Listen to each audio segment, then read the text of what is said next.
네, 총선이 이제 한 달 앞으로 다가왔습니다. 국민의힘 한동훈 비대위원장은 격전지와 험지 집중 공략에 나섰고 더불어민주당 이재명 대표는 공천 마무리 국면에서 단합을 강조하고 있는데요. 네, 자, 막바지 공천에 속도를 내고 있는 정치권 상황과 총선 전망 두 분과 함께 짚어보겠습니다. 서성교 건국대 특임교수, 김성환 시사평론가 나오셨습니다. 어서 오시죠. 안녕하십니까? 안녕하세요. 자, 먼저 공천 마무리 국면에서 지도부 행보부터 좀 살펴보겠습니다. 먼저 국민의힘 한동훈 비대위원장, 지난주 충남 천안 시작으로 충청권과 수도권 격전지들을 쭉 돌았는데 이번 주에는 여전히 수도권 험지, 부산 호남까지 찾을 예정이라고 하더라고요. 자, 이 한동훈 위원장의 이런 행보에 대해서 어떻게 평가하시는지 서 교수님. 예, 이제 공천을 확정된 지역에 한동훈 비대위원장이 가서 좀 지지하고 격려하고 분위기를 띄우는 그런 일정들이 계속되고 있다고 보여지고 있습니다. 예. 특히 이제 공천을 결정됐지만은 조금 약세 지역, 험지 지역을 집중적으로 초반에 돌고 있습니다.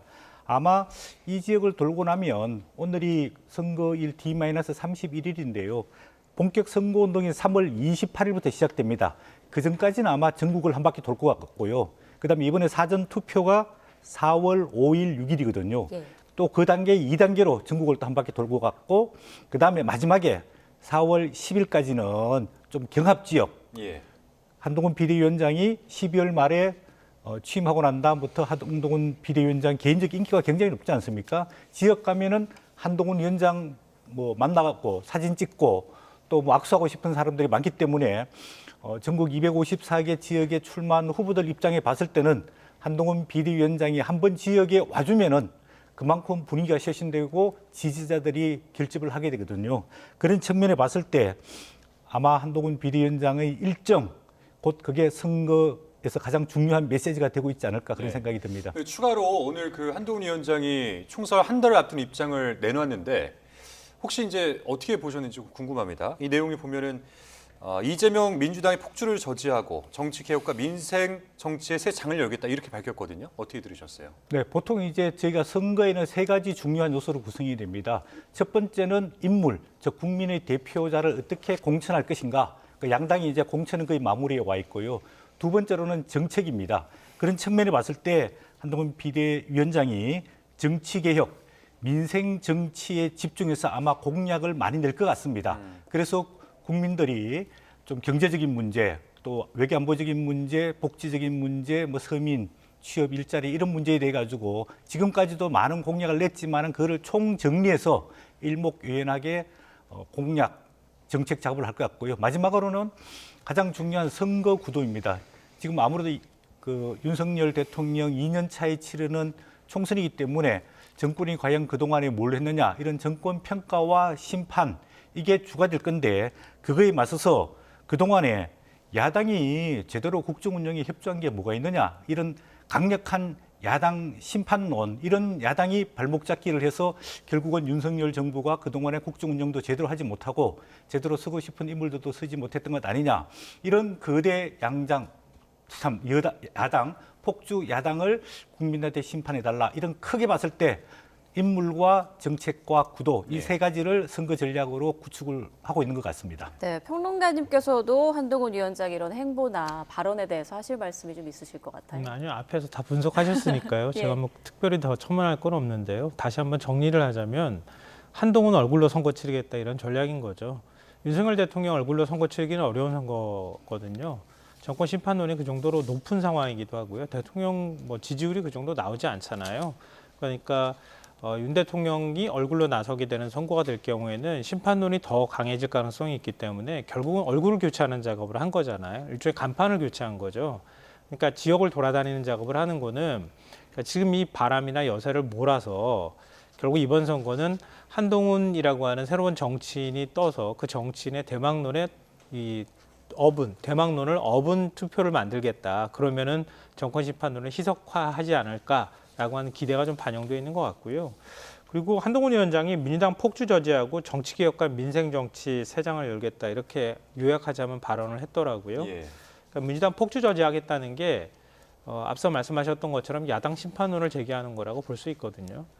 그러니까 윤석열 정권이 시작되고 난 이후에 정부 실정이 있지만 그 실정은 결국 야당에서 비롯된 것이다. 이렇게 야당 책임론을 지금 제기하고 있는 상황인 것 같고요. 정치개혁과 민생정치를 열겠다고 하는 건 야당의 공격을 차단하기 위한 사전 전략인 것 같아요.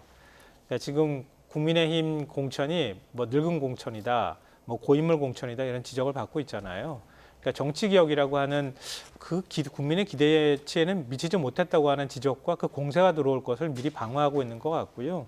민생정치도 역시 마찬가지도 사실은 지금 뭐 경제가 안 좋다고 많은 국민들이 얘기하고 있잖아요. 물가도 뭐 생활 물가가 3년 사이에 14% 올랐다. 뭐 전기요금 이런 건 에너지요금만 30% 이상 올랐다고 하잖아요.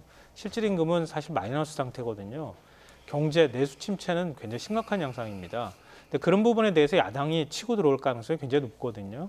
근데 그런 부분들을 사전에 차단하겠다는 전략을 이 발언이 다 담고 있는 거 아닌가 싶습니다. 네, 이번에는 민주당 이재명 대표 행보를 좀 보겠습니다. 오늘 기자회견 열었는데 자, 국민의힘 공천을 패륜 공천이다 이렇게 비판을 했고요. 반면에 민주당의 공천은 혁신 공천이며 공천 혁명을 이뤄냈다 이렇게 자평을 했더라고요. 어떻게 평가하십니까? 네, 뭐 좀 제가 봤을 때는 아전 인수격인 자화자찬 아닌가 그런 생각이 듭니다. 그동안에 뭐 저희 언론뿐만 아니라 국민들이 어느 당이 공천을 잘 하고 있느냐 이렇게 평가를 해보면은 대부분 국민의힘이 안정적으로 잘 하고 있다. 민주당이 내분과 갈등 속에서 공천을 잘 못하고 있다. 이런 게 대체적인 평가였지 않습니까? 근데 그거에 대해서 본인의 어떤 뭐 변명이랄까 또 방어 전략 뭐 이렇게 보여지고 있고요. 그다음에 민주당이 정말로 혁신 공천을 했느냐? 그냥 단순히 사람만 잘라내는 게 혁신 공천이냐? 그렇지 않거든요. 그 내용을 봐야 되는데 그 내용을 보면은 결국은 본인 사람 심기에 굉장히 주력했고요. 또 그다음에 그 탈락하는 의원들 또 탈당하는 의원들에 대해서 이재명 대표가 뭐 여러 가지 좀 빈정되는 이야기를 많이 했습니다. 뭐 입당도 자유고 탈당도 자유다. 탈당하고 싶은 사람들은 탈당을 해라.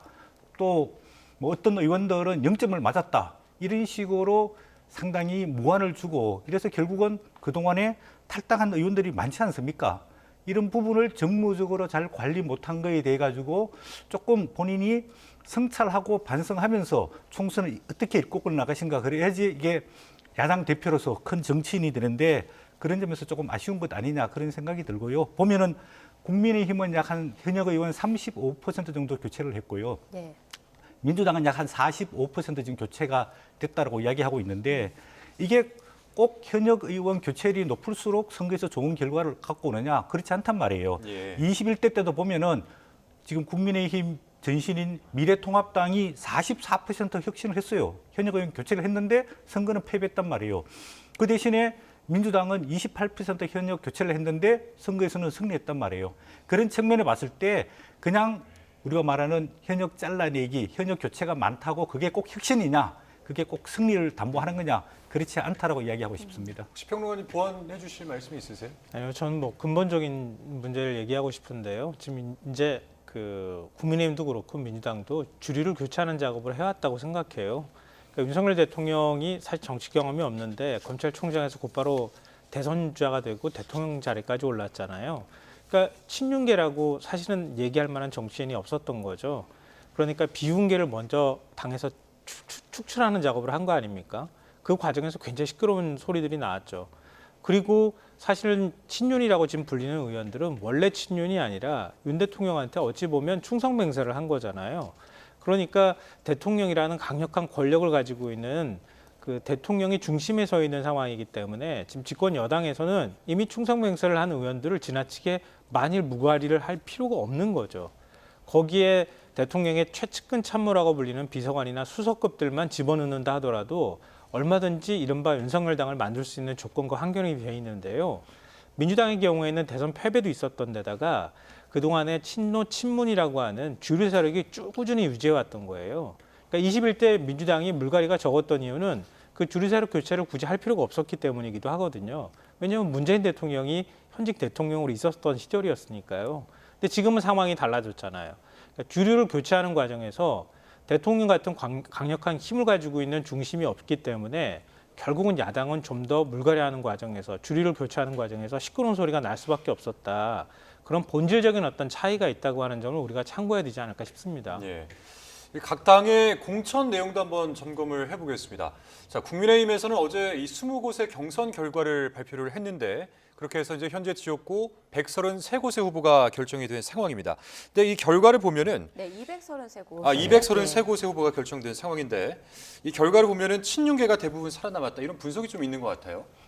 뭐 친윤계 중에 살아남은 사람도 있고 친윤계 중에서 탈락한 사람도 있기 때문에 그거를 일률적으로 이야기하기는 힘들 것 같습니다. 어떤 측면에 봤을 때 시스템 공천의 결과라고 보여지고 있는데요. 뭐 예를 들자면 울산 중구의 박성민 초선 현역 의원인데요. 3자 경선에서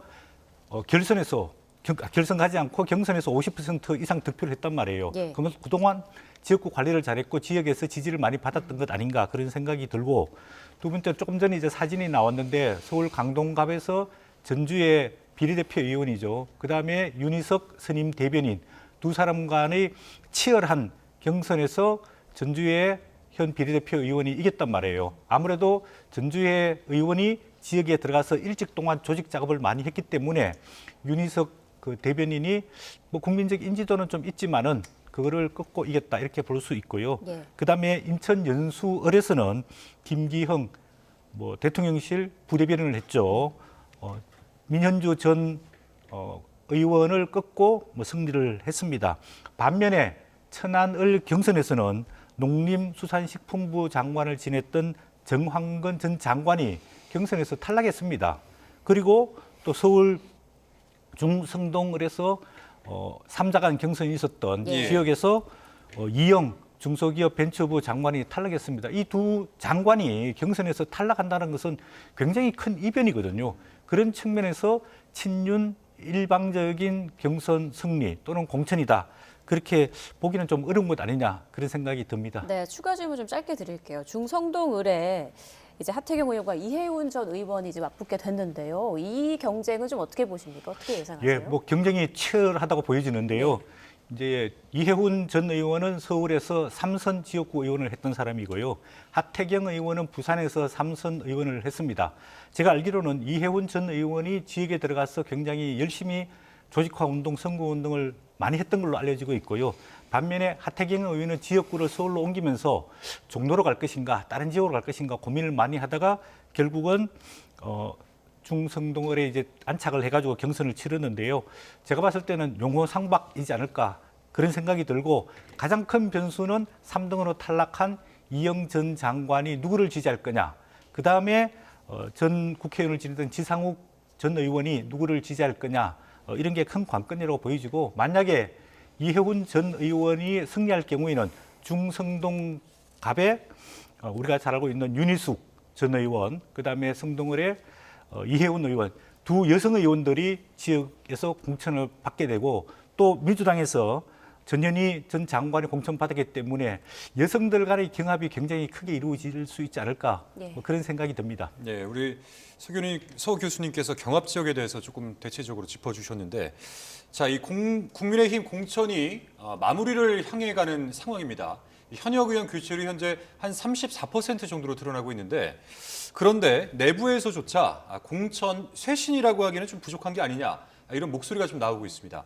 그런데 이에 대해서 정용환 공관위원장은 현역 교체 비율 35%가 가장 안정적으로 승리할 수 있는 변화다 이렇게 밝혔습니다. 혹시 동의하십니까, 평론가님? 아니, 그런 법칙이 있으면 얼마나 좋겠습니까? 민주당도 딱 그만큼만 현역 교체를 하면 될 텐데요. 그런 법칙은 존재하지 않는 거고요. 제가 앞서 말씀드렸던 것처럼 주류세력 교체를 어떤 환경에서 어떤 조건에서 하느냐, 이제 이런 부분에 따라서 교체가 많아지기도 하고 적어지기도 하고 시끄럽기도 하고 시끄럽지 않기도 하고 이런 게 있다는 거예요. 근데 그 안에 들어가 있는 본질을 우리는 들여다봐야 할 필요가 있는 거 아닙니까? 이게 지금 이제 공천의 마무리 국면이니까요. 근데 이건 제 평가가 아니라 언론에서 분석하는 걸 보면 친윤은 다 살아남았다 이렇게 얘기하고 있거든요. 그러니까 그걸 부분 잘라가지고 얘기를 하면 마치 친윤이 다 경선을 치른 것처럼 일부는 또 살아남지 못한 것처럼 얘기가 되고 있지만, 이른바 쌍특검법 처리되고 난 이후에, 그러니까 무산되고 난 이후에 그 다음에 줄줄이 현역 컷오프가 나오기도 했지만 결국은 친윤은 다 살아남은 거예요. 단수 공천 많이 받았다는 거고요. 제가 이른바 아까 충성 맹세를 받았다 이런 말씀 드렸지만, 나경원 전 의원 작년에 전당대회에 나갔을 때 출마하지 말라고 연판장을 돌렸던 의원들 45명 정도 되거든요.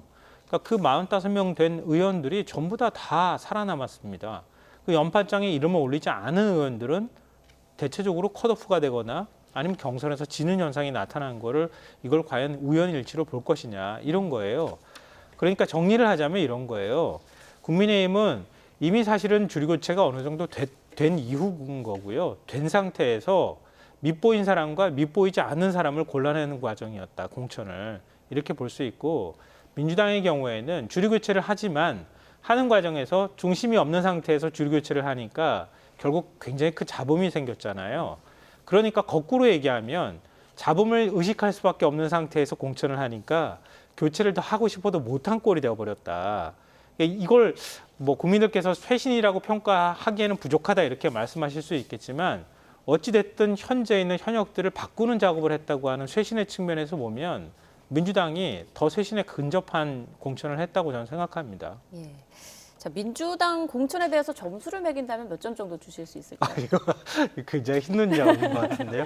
근데 초반기에 네. 초반기 점수를 매기라고 하면 저는 한 50점밖에 못 줬을 것 같고요. 지금 이제 공천이 거의 다 마무리됐잖아요. 그러니까 마무리됐는데 그건 비교 대상이 있어야 하니까요. 국민의힘 공천에 대해서는 제가 말씀드렸으니까 국민의힘 공천이 한 70점이라고 하면 저는 민주당 공천이 80점은 될 거라고 생각합니다. 그보다 높을 것이다. 네, 비교를 해야지 점수에 뭐 비교가 될 테니까요. 우리 서 교수님께서는 혹시 몇 점 주시겠어요? 저는 이제 사실은 뭐 국민들이 나중에 이제 표를 어떻게 평가할 거냐, 심판할 거냐 그걸 봐야 되는데 지금까지 민주당, 국민의힘 공천을 국민들이 어떻게 체감하고 있느냐 이 객관적인 평가를 해보면은 제가 볼 때 국민의힘은 한 뭐 80점 이상이 될 거고 민주당은 한 60점 정도 되지 않을까. 네. 왜냐하면 그동안에 말씀 뭐 주의 교체다 이런 이야기 있었지만은 그게 공정하고 객관적이고 투명한 과정을 거쳐서 이루어져야 되는데 지금까지 민주당 공천을 보면 친명이라고 이야기하는 사람들은 공천을 단수로 다 받았습니다. 예를 들자면 뭐 이재명 대표 본인도 그렇고요. 뭐 정청래, 서영교, 그다음에 정성호 의원, 조정식 의원, 김병기 의원 이런 분들은 다 다수 공천을 받았습니다. 반면에 반명, 비명이라고 이야기하고 있는 임종석 전 대통령 비서실장, 뭐 홍영표, 안민석 이런 분들은 다 컷오프 됐단 말이에요.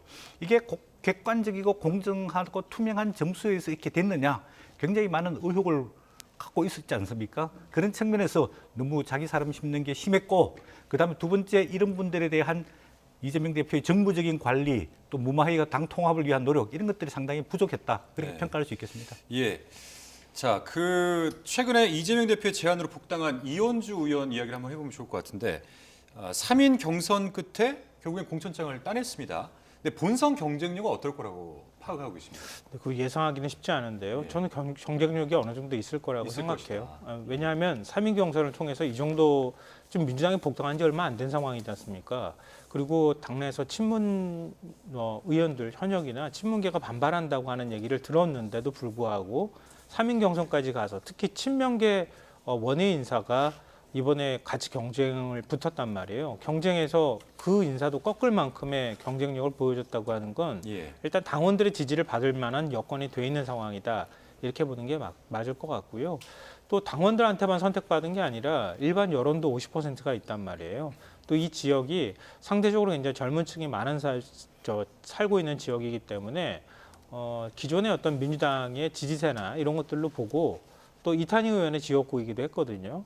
그러니까 이탄희 의원의 또 지지나 이런 것들이 좀 있다고 하면은 어느 정도 그 박빙이나 이런 건 된다 하더라도 해볼 만한 그 정도의 승부는 가능하다 이렇게 생각합니다. 네.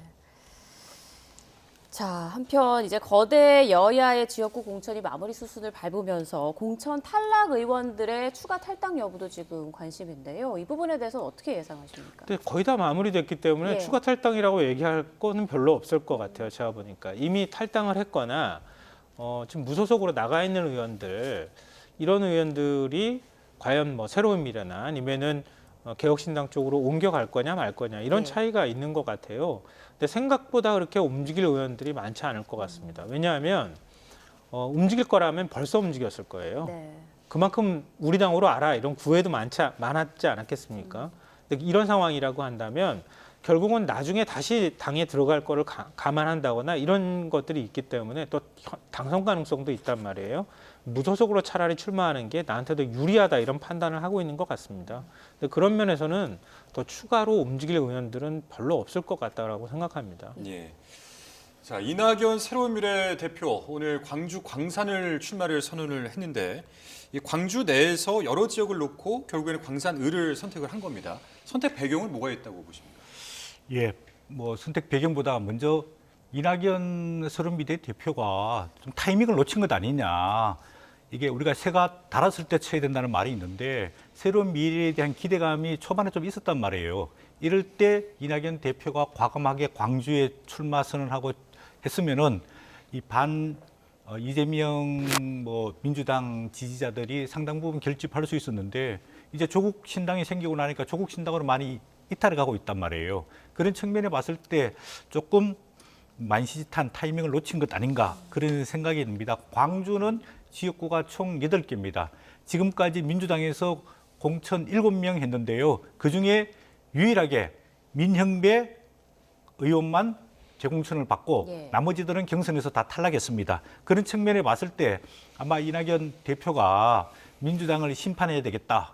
그런 각을 세우기에는 현역 의원이 다시 출마하는 지역이 가장 유리하지 않을까 그런 생각이 들고 본인이 그 지역에 지역적 기반이 얼마나 있을까 또 본인의 고향인 영광과 얼마나 연계성이 있을까 이런 것들을 잘 검토했을 것이라고 보여지는데 과연 민주당 후보를 꺾고 이낙연 대표가 당선될 수 있을지 조금 지금으로 봤을 때는 가능성이 희박하지 않을까 그렇게 보여집니다. 네.